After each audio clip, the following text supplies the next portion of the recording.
2015, quando o Matheus participou de um evento na Unisul, o evento Marcas da Memória, ele já demonstrou interesse em pensarmos, de repente, alguns projetos, né, que na nossa área nós chamamos de políticas de memória, para a nossa região, para fazer conhecer a história de vítimas da ditadura aqui da região, né? Não só de Tubarão, mas aqui da região sul, que foi o que tomamos conhecimento a partir desse trabalho sobre a Comissão da Verdade de Santa Catarina.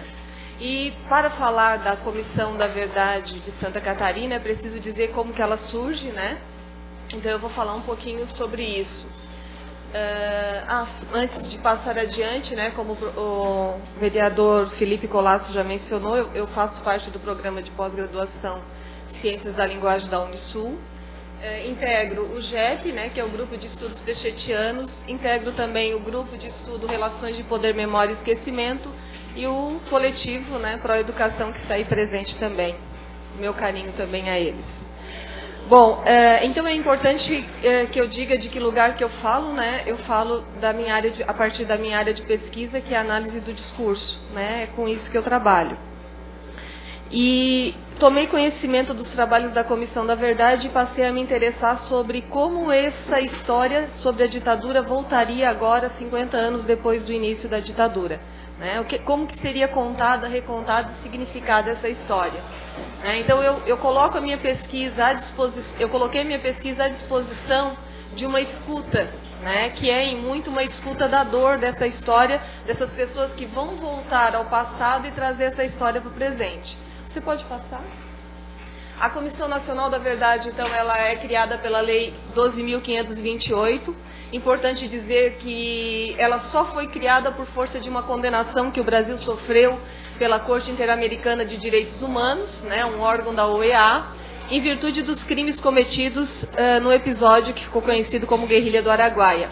A partir dessa condenação, a Comissão da Verdade, a partir dessa condenação da OEA, o Brasil foi punido em 11 providências, e uma delas seria a criação de uma Comissão da Verdade, que já vem bastante tarde, né? Se nós pensarmos que outros países da América Latina já fundaram a sua Comissão da Verdade na década de 80. Então, veio tarde e veio somente por força de condenação, talvez, né? Bom, a Comissão da Verdade não daria conta de, em 2 anos, conseguir reunir todo o material possível. Ela pediu colaboração técnica dos estados brasileiros. Alguns participaram, né? E em muitos estados, as próprias câmaras de vereadores formaram a comissão de auxílio à Comissão Nacional da Verdade. Muitas universidades formaram comissões também, né? E em Santa Catarina nós já tínhamos um trabalho bastante sério sendo desenvolvido aqui no sentido de recuperar essa história. Pode passar? Que é o trabalho do Coletivo Catarinense Memória, Verdade e Justiça. Um coletivo que conta com a participação, e eu vou destacar a participação dela, que é a Derlei Catarina De Luca, aqui de Criciúma, né, professora de História, que dedicou a sua vida a recontar e recontar essa história sempre. Então, faz parte desse coletivo ativamente. Infelizmente, agora se afastou por tratamento de saúde, né, ela enfrenta um câncer, mas foi a partir do contato com ela que nós começamos nessa empreitada da pesquisa. E eu comecei a participar desse coletivo em Florianópolis, que se reúne na Assembleia Legislativa. Pode passar? Nós também temos, aí aqui a foto da Derlei, para quem não lembra, né? Nós a trouxemos já em 2014 na Unisul para um evento. Ela conversou à época com alunos de Direito, Relações Internacionais e outros cursos. E começamos uma conversa e a partir dali nós sentimos a necessidade de os alunos encontrarem espaços para esse debate, né? Espaço para conversar sobre essa história. Muitos alunos à época relataram que não faziam ideia da participação de Santa Catarina nessa fase da nossa história. Pode passar? Outro encontro feliz também com Marlene Socas, de Criciúma, né? Uma senhora com 84 anos, que também está aí lutando pelo resgate dessa história. E eu a conheci agora num evento que aconteceu na Unesc. A Unesc promoveu uma homenagem a ela, né? Deu nome a uma sala, né? Deu nome a uma sala de Marlene Socas. foi esse evento, e aí eu aproveito para falar de um outro projeto também que surgiu, que eu conheci nessa pesquisa, que é o projeto Clínicas do Testemunho, um projeto que é do Ministério da Justiça, em parceria com a Comissão da Anistia, que atende, são grupos de psicanalistas, né, e psicólogos que atendem vítimas da ditadura e vítimas de violência do Estado, né? Então, a Clínica do Testemunho se instalou em Florianópolis e agora acaba de se instalar em Criciúma e Itajaí, por motivos óbvios, né? Criciúma, porque nós tivemos um grande número de perseguidos ali, em virtude da organização do sindicato mineiro, né, das Minas, e também Itajaí por conta do Porto, né, da organização sindical do Porto. Então, são 3 municípios que hoje contam com esse projeto, que é um projeto de atenção a essas vítimas. Pode passar? Bom, Santa Catarina, então, esse grupo, né, organizou a Comissão da Verdade de Santa Catarina, Paulo Stuart Wright, né, que também é um dos desaparecidos, dá o nome à comissão, e organiza esse relatório, né, cuja capa está aí, né? Eu tenho a cópia aqui comigo e está disponível também hoje na internet, graças a um trabalho desse coletivo, Memória, Verdade e Justiça. E importante pensar que esse grupo, né, trabalhou sem condições, sem incentivo financeiro do Estado. Foi um grupo que contou com parcerias, com a colaboração da Assembleia Legislativa, que fornecia alguma gasolina para esses membros irem até os municípios ouvirem as vítimas, e também a OAB ajudou nesse trabalho, né? Então, a gente tem um trabalho do Estado de resgate dessa história, mas, ao mesmo tempo, alguns entraves que a própria Comissão Nacional da Verdade enfrentou, né? A Comissão Nacional da Verdade, ela começa e tem 2 anos para fazer todo esse trabalho. Alguns membros já saíram no início, né? A Comissão Nacional da Verdade achou que ia ter acesso aos documentos das Forças Armadas e ainda não teve, né? Foi a grande decepção por parte de muitas famílias que esperavam agora poder acessar a esses arquivos e ainda não conseguiram, né? Então, se esperava que depois de 50 anos, e há muitos arquivos, né, na época da ditadura, quase que a população em geral tinha uma ficha a respeito, tanto é que na época eles já precisaram microfilmar esses documentos por falta de lugar para guardar tanto material. Então, esse material existe, ou talvez não exista mais, e a Comissão da Verdade achou que pudesse ter acesso, mas nos questionamentos que fazia as Forças Armadas, as respostas eram mais ou menos iguais, né, de que não havia documentos que provassem qualquer irregularidade no interior dos aparelhos estatais. Bom, aqui nós temos alguns números, né? Em Santa Catarina nós tivemos cerca de 700 pessoas envolvidas, né, que sofreram lesões por motivação política, 7 mortos, 3 desaparecidos, portanto, então, são 10 mortos, né? 7 militares que sofreram repressão por ir contra o regime, né? É importante sempre a gente mencionar que houve um grupo de militares que foram contra, né? Tanto é que há um documentário, os militares que disseram não. E em Santa Catarina, inclusive, foram vítimas por irem contra o regime. Grupos indígenas, rurais, religiosos e de gêneros que sofreram abusos em seus direitos, né?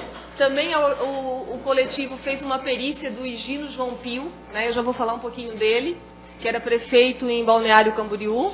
5 prefeitos foram presos, né, e perderam seus cargos políticos, 7 deputados estaduais e 2 federais, e 7 deputados estaduais e 2 federais, 2 juízes e 20 testemunhos de vítimas e ou familiares foram ouvidos pela comissão.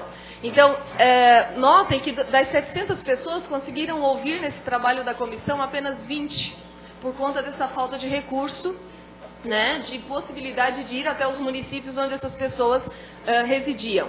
E esses 20 testemunhos fazem parte, então, desse relatório, e é um testemunho bastante emocionante, bastante difícil de ser lido, né, bastante difícil de ser rememorado.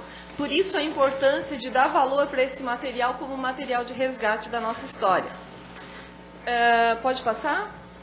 Então, aqui a gente tem a lista, né? Higino João Pio foi prefeito de Balneário Camboriú. Arno Preis nasceu em Forquilinha, era advogado de Forquilinha. Frederico Mair, estudante de Timbó. Luiz Eurico Teixeira Lisboa, estudante de Porto União.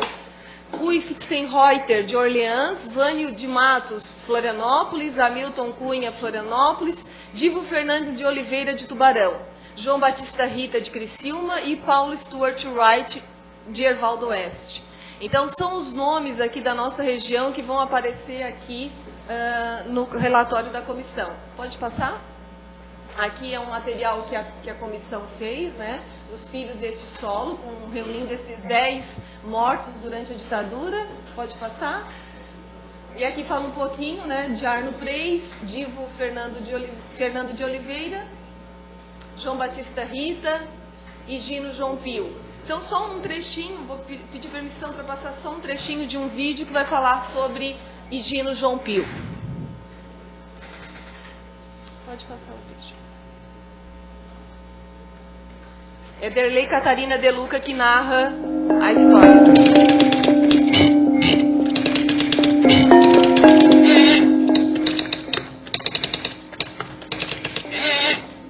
Em final de fevereiro de 69, é preso Gino João Pio, que é o único assassinato acontecido no estado de Santa Catarina. Foi o primeiro prefeito eleito de Balneário Camboriú. João Goulart tinha casa aqui na praia, sempre estava ele era muito amigo dele. E eu acho que mais foi por rixa política mesmo, né? O pai era uma pessoa muito simples, né? Não tinha estudo, era um cara assim humilde, uma pessoa que ia na casa de um, ia na casa de outro, como é que chama, daquela veraneira antigamente, da DOPS, né? Veio aqui, pegou ele estava vindo de Blumenau, tinha que fazer um exame médico lá, o médico era de lá. Aí que pegaram ele, né, deixaram entrar dentro do carro e levaram, e dali em diante ninguém soube mais nada, né? Ele foi lá para o Estreito, né, escola da Marinha lá. Minha mãe foi lá de manhã cedo, implorou para falar com ele, né, que era dia de aniversário dela. Ele disse: a senhora pode ir para casa que o seu marido hoje já sai daí. E já estava morto, né? Aí fomos encontrar o corpo dele na faculdade de medicina lá em Florianópolis, como indigente para servir de cobaia. Prefeito, botaram a corda aqui, botaram ele aqui, ele estava aqui com o pé no chão. O caixão veio lacrado, não foi feito exame, não foi feito nada. Como veio de lá, foi enterrado e nós tivemos que ficar quietos, não sabia o quê. Estava cheio na época de milico paisano aí no lado do caixão, o máximo que nós podíamos chegar era 2 metros perto do caixão, então ninguém podia ver nada, né? Bom, esse é só para contar uma das tantas histórias que estão reunidas aqui nesse material. Eu já vou me encaminhando para o final da fala. Mas Gino João Pio foi acusado à época de corrupção, né? Por isso teria sido afastado do seu cargo, e depois foi provado que não havia nada contra o seu nome na prefeitura. E a sua morte foi dada como suicídio, e a gente viu ali que era impossível ser um suicídio daquela maneira, e a perícia organizada pela Comissão da Verdade agora provou que de fato não aconteceu suicídio. O caso de Gino João Pio de Santa Catarina é o caso semelhante ao Herzog, né, ao caso Herzog que todo mundo conhece. Bom, pode passar. Aqui nós temos os eventos da Unisul, né? Nós começamos a partir desse projeto a organizar o Marcas da Memória. Já fizemos 3 edições e a cada edição as discussões têm se aprofundado mais nessa temática, e elas servem de espaço para discutir um pouco da história da nossa região. Aqui tem uma foto, né, de um dos dias. Eu também trouxe, pode passar. Aqui eu ia falar um pouquinho sobre uma exposição de fotografias que o Gustavo Germano fez, e ele traz a foto do Teixeira Lisboa, que é de Santa Catarina, né? Essa exposição de fotos, e aí para mostrar como a arte pode ajudar na crítica, né, dessa história, a exposição, pode voltar um pouquinho? A exposição de arte, ela consiste sempre em pegar a foto da família do desaparecido e fotografar no mesmo lugar, compor o mesmo cenário, só que, claro, sem o desaparecido. E é uma exposição de fotos bastante chocante, né? O Gustavo Germano, ele é um fotógrafo argentino que fez esse projeto lá, e depois o mesmo projeto foi encomendado no Brasil. Então aqui vocês têm a esposa e a mãe, né, a mãe da esposa, né, do Luiz Eurico Teixeira Lisboa, que é um catarinense também. Então, eu gostaria infelizmente, né, não consigo apresentar o restante da pesquisa, mas eu acho que eu já agradeço essa oportunidade, esse espaço, para falar um pouquinho sobre a necessidade de recontar essa história, né? Porque falar sobre a ditadura e falar sempre, embora já se tenha falado muito em importantes filmes e importantes documentários aqui no Brasil, a gente já tem muito material a respeito. É importante pensar que a Comissão da Verdade ela vem fazer um papel fundamental, que é abrir um espaço legitimado no interior do próprio Estado para se haver com essa história. Então, não é importante, os filmes, tudo que foi feito até agora são igualmente importantes, mas abrir um espaço no interior do próprio Estado para apurar essas questões, embora com todos os impedimentos que a gente ainda teve, era simbolicamente necessário, né? Então, com isso, eu termino com lembrando uma história, né, aí falando do Holocausto, uma história que eu acho que cabe bem aqui, que é a história do Primo Levi. Ele viveu, né, nos campos de concentração de Auschwitz, e ele era químico, e talvez ele tenha sobrevivido por causa disso, ele conta. Ele sobreviveu ao campo de concentração, embora tenha se matado depois. E o Primo Levi conta um sonho que ele tinha recorrente, que era o sonho de voltar para casa e querer contar tudo que ele passou no campo de concentração. Só que as pessoas ouviam o que ele dizia e saíam indiferentes. E ele não entendia como que as pessoas não escutavam, né? Então eu acho que essa história nos ajuda a pensar um pouco do nosso desafio com este passado da ditadura no Brasil, seja nosso papel como sociedade, pesquisador, representante político. Não é tarefa fácil, pois precisamos nos colocar no lugar de testemunha que não viveu a tortura, mas que aceita escutar essa dor. E não vai embora como no sonho do Primo Levi, né? Então, é conseguir ouvir uma narração insuportável em alguma medida. Então, reforço, né, juntamente com o vereador Matheus, a partir das nossas conversas, que são importantes e necessárias políticas públicas de educação para a cidadania e para direitos humanos, projetos que permitam à escola trabalhar com a história do seu entorno, que estimule os alunos a buscarem saber sobre sua própria história. Enfim, ações que nos permitam, em alguma medida, acertar as contas com este passado. Que os criminosos que mataram, torturaram e ocultaram cadáveres paguem por esses crimes, para que a impunidade não faça escola. Muitos deles já morreram ou estão bastante velhos. Mesmo assim, deveriam ser julgados e condenados, pois, simbolicamente, isso ajudaria, em parte, a se fazer alguma justiça. E, principalmente, fazer refletir sobre os movimentos que vêm pedindo atualmente a volta da ditadura, ou intervenção militar, como queiram chamar. Que eles não encontrem lugar numa sociedade que, infelizmente, já vive em regime de exceção e que precisa lutar todos os dias pela democracia que está sempre ameaçada, principalmente nos momentos de crise como vivemos agora. E lembramos, a cada vez que esta, mesmo que frágil democracia é ameaçada, é o povo que sofre as piores consequências.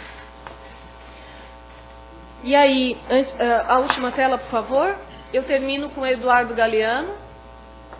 A última tela, pode passar? Eu termino com o Eduardo Galeano, que vai dizer: por mais que a queimem, por mais que a rasguem, por mais que a mintam, a história humana se nega a calar a boca. O tempo que foi continua pulsando, vivo dentro do tempo que é, ainda que o tempo que não é o queira ou não saiba. Então fica essa mensagem para a gente pensar, né, quem sabe futuras políticas de memória, ações que valorizem essa história, que valorizem a nossa própria história, né? Eu agradeço a atenção de vocês e a oportunidade promovida pelo vereador Matheus. Obrigada. Você lembrou uma frase do Eduardo Said, que vai dizer que é necessário entender o passado para interpretar o presente, principalmente porque nunca temos a certeza de que o passado é passado, se ficou para trás ou se persiste de outras formas. Não há nenhuma maneira de isolar o passado do presente. Então a gente tem sim esse movimento, né, pedindo a ditadura de volta, né, alguns políticos surfando nessa onda, se aproveitando disso, e é algo bastante grave, né? Por isso a nossa preocupação em falar cada vez mais sobre essa história. Em relação a esse dizer de que durante a economia segurança? Bom, primeiro, na década de 60, nós éramos em 78 milhões de pessoas. Hoje somos em 200 milhões de pessoas. Só aí nós já temos uma diferença. Tínhamos ordem? Claro, não era noticiado, né? Os escândalos, essas empreiteiras que apareceram agora na Lava Jato, elas cresceram da noite para o dia a partir da ditadura. Então, claro, se a ditadura, é só a gente pensar que se a ditadura foi financiada pelos Estados Unidos, essas empresas que financiaram a ditadura, depois cobraram a sua conta e ali já começa essa relação com os Estados Unidos. Né? Então, a usina de Itaipu, os escândalos envolvendo a Transamazônica, Rio-Niterói, o superfaturamento dessas obras. Então, o Brasil viveu um boom, né, na economia, um certo boom, mas a desigualdade social na época já era grande. Né? Sem falar da dívida externa e da inflação galopante que foi tomando um enorme nos anos 80. Então, a gente tem que tomar cuidado, né, com esses dizeres, porque assim, era uma ordem, claro, não aparecia. Por exemplo, o jornalista Alexandre von Bruggarten, ele entregou um dossiê e foi morto em seguida. Nesse dossiê denunciava os crimes, denunciados inclusive pelo Ministério Público, de políticos e militares envolvidos em corrupção. Fleury, Delfim Neto, Antônio Carlos Magalhães e outros grandes nomes. Então, a gente tem que tomar um cuidado, porque, às vezes, propaga esse discurso que na época da ditadura tudo era melhor. A Derlei termina esse vídeo fazendo um depoimento muito bonito, depois vocês podem ver na internet, que ela diz assim: se matou 10, matou 20, ou matou várias milhões de pessoas, qualquer tortura é crime, né? E nenhuma ditadura pode ser melhor do que uma democracia que luta por cada vez ser melhor e atender ao povo. Por fim, só agradecer aqui a professora Andréia. Eu acho que é um relato especificamente do caso do seu Divo, né, que é um cidadão nascido em Tubarão, e que eu acredito que muitas pessoas não saibam que existe uma pessoa nascida em Tubarão, com família em Tubarão, que desapareceu. Né? O seu Divo, ele era uma pessoa de já mais de 60 anos, né, quando foi preso e quando desapareceu, sequestrada pelo regime militar, né, e não se sabe ao certo onde ele veio a falecer, em qual presídio, provavelmente algum presídio no Rio de Janeiro, onde ele esteve preso. Então, eu acho que esse registro seria importante que a gente, inclusive, levasse às escolas do município, né, que esse registro ficasse claro, para que a gente sentisse como os efeitos da ditadura chegaram aqui também no nosso município. O de Oliveira nunca apareceu, né? E isso, mesmo em situações de guerra, é direito da família enterrar os seus corpos. Então isso é muito grave. E essa lápide do túmulo que eu trabalho em um dos artigos, a família colocou: este túmulo aguarda o corpo de fulano de tal. Então é um túmulo que serve de denúncia, porque todo túmulo guarda o corpo de alguém. E esse túmulo aguarda, ou seja, esse A do guarda, aguarda, ele vem como uma denúncia dessa história que não se fechou para essa família e não vai se fechar.